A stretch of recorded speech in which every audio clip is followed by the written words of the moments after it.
Halo, Assalamualaikum adik-adik pejuang masa depan. Apa kabar kalian semua? Semoga selalu sehat walafiat. Jika kalian adalah anak kelas 12 SMA atau punya adik kelas 12 SMA, maka konten ini adalah konten yang tepat untuk kalian tonton sampai dengan selesai.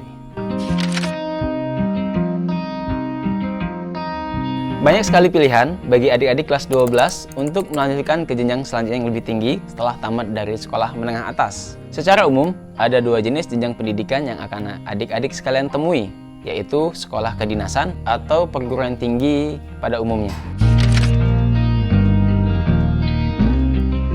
Secara sederhana, sekolah kedinasan adalah perguruan tinggi yang dikelola oleh pemerintah, lembaga, ataupun kementerian. Nah, karena yang mengelolanya adalah lembaga, kementerian, atau pemerintah, maka biasanya sekolah ini mengajarkan atau ilmu yang diajarkan di dalamnya spesifik dan khusus. Sedangkan perguruan tinggi negeri biasanya adalah perguruan tinggi yang lebih umum dan banyak sekali fakultas-fakultas di dalamnya, sehingga pembelajaran di dalamnya pun sangat beragam sekali, mulai dari yang sifatnya sosial, politik, maupun yang sifatnya saintifik ataupun teknologi.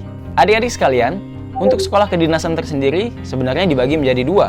Ada sekolah kedinasan yang mendapatkan ikatan dinas langsung, dan ada juga sekolah kedinasan yang non-ikatan dinas. Nah, untuk sekolah kedinasan yang mendapatkan ikatan dinas, ini adalah sekolah yang sangat difavoritkan oleh biasanya anak-anak SMA. Kenapa?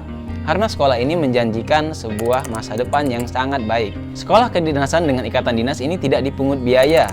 Namun, setelah mereka lulus, peserta dari sekolah kedinasan ikatan dinas ini akan langsung menjalani ikatan dinas terhadap instansinya tertentu. Sekolah kedinasan ini akan langsung mengangkat peserta didiknya menjadi aparatur sipil negara atau ASN. Menarik bukan? Sedangkan sekolah non-ikatan dinas yaitu adalah sekolah yang peserta didiknya tidak terikat dengan dinas tersebut. Dan biaya per semesternya pun masih ditanggung oleh peserta didiknya. Jadi kita ya seperti sekolah dan kuliah di tempat-tempat biasa. Ada beberapa contoh sekolah kedinasan yang ada di Indonesia, yaitu yang paling terkenal contohnya Sekolah Tinggi Ilmu Administrasi Negara atau STAN yang bisa kita kenal. Ada juga Sekolah Tinggi Ilmu Statistik atau STIS, Akademi Kepolisian, Akademi Militer, Sekolah Tinggi Meteorologi, Klimatologi, dan Geofisika. Nah, itu yang saya sebutkan tadi itu biasanya adalah sekolah dinas yang memiliki ikatan dinas langsung dengan instansi-instansi terkait. Adapun sekolah kedinasan yang tidak memiliki ikatan dinas, contohnya Sekolah Tinggi Pertahanan Nasional, Politeknik Kesehatan oleh Kementerian Kesehatan, biasa kita kenal dengan Poltekkes, Sekolah Tinggi Teknologi Nuklir atau juga Politeknik Pariwisata, dan Sekolah Tinggi Transportasi Darat. Nah, biasanya STTD ini ada yang memiliki ikatan dinas, ada juga yang tidak memiliki ikatan dinas, tergantung sistem penerimaannya masing-masing. Selanjutnya, perguruan tinggi negeri atau swasta yang biasa kita kenal. Nah, sebenarnya banyak sekali perguruan tinggi. Kalau kita bahas jenis-jenisnya, ada yang namanya universitas. Nah, universitas ini adalah perguruan tinggi yang sangat banyak sekali membidangi bidang keilmuan. Banyak sekali fakultas, banyak sekali jurusan, berbagai macam. Mulai dari yang sifatnya saintifik sampai dengan sosial, budaya, maupun seni. Nah, biasanya jenjang pendidikan yang ada di universitas ini mulai dari diploma, sarjana, magister, hingga doktoral. Bahkan sampai dengan profesor bisa juga didapatkan dari sebuah universitas. Contoh universitas ternama di Indonesia yaitu Universitas Indonesia, Universitas Gadjah Mada, Universitas Brawijaya, Universitas Sriwijaya, Universitas Lampung, dan lain sebagainya. Selanjutnya, jenis dari perguruan tinggi yang lain adalah institut. Hampir sama dengan universitas, biasanya institut menyediakan sistem pendidikan yang akademis dan praktis, serta mempunyai jenjang pendidikan yang beragam. Hanya saja, biasanya jurusan-jurusan yang ada pada institut itu berasal dari satu rumpun keilmuan tertentu.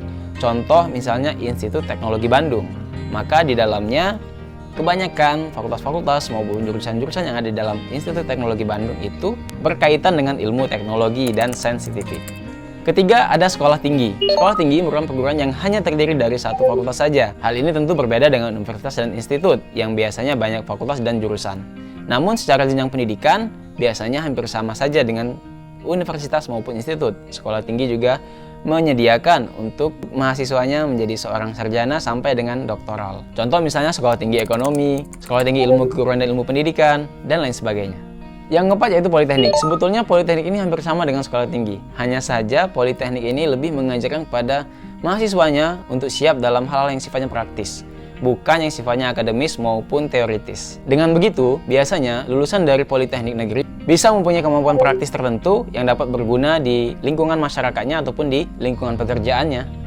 Yang kelima yaitu akademi. Hampir sama dengan Politeknik, biasanya akademi akan menyiapkan mahasiswanya untuk siap dalam hal ilmu praktis, bukan akademis atau teoritis.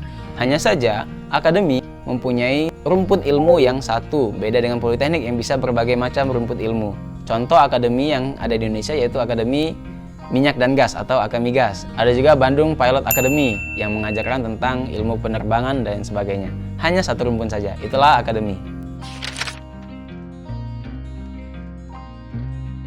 Secara umum, sekolah kedinasan dan perguruan tinggi memiliki kelebihan dan kekurangannya masing-masing ya adik-adik.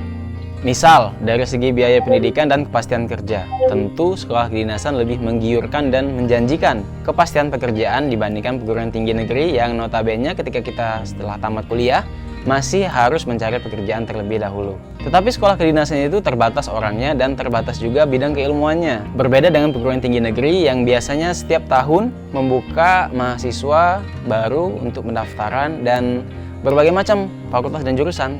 Sehingga peluang kamu untuk masuk ke dalam perguruan tinggi negeri itu lebih besar dibandingkan masuk ke sekolah kedinasan.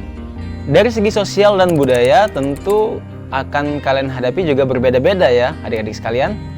Ketika di sekolah kedinasan dengan aturan ketat dan ikatan dinas yang harus dipenuhi pasca kampus, tentu akan menuntut kamu untuk belajar dan lebih fokus menyelesaikan masa studi kalian.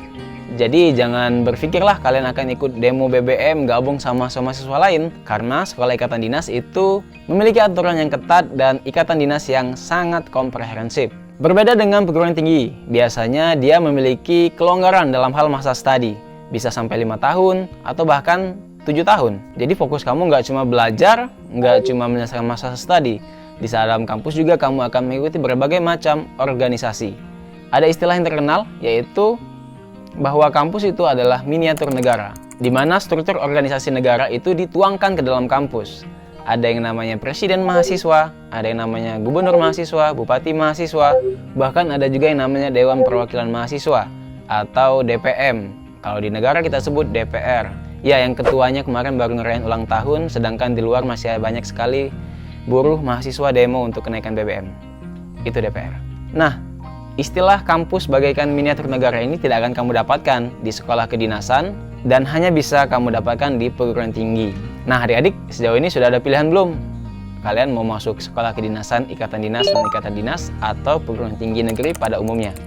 Kalau belum, yuk kita sharing sama-sama, komentar di bawah, nanti kita diskusikan. Oke? See you next time. Inilah perjuangan Tias, orang di balik layar. Mbak bersih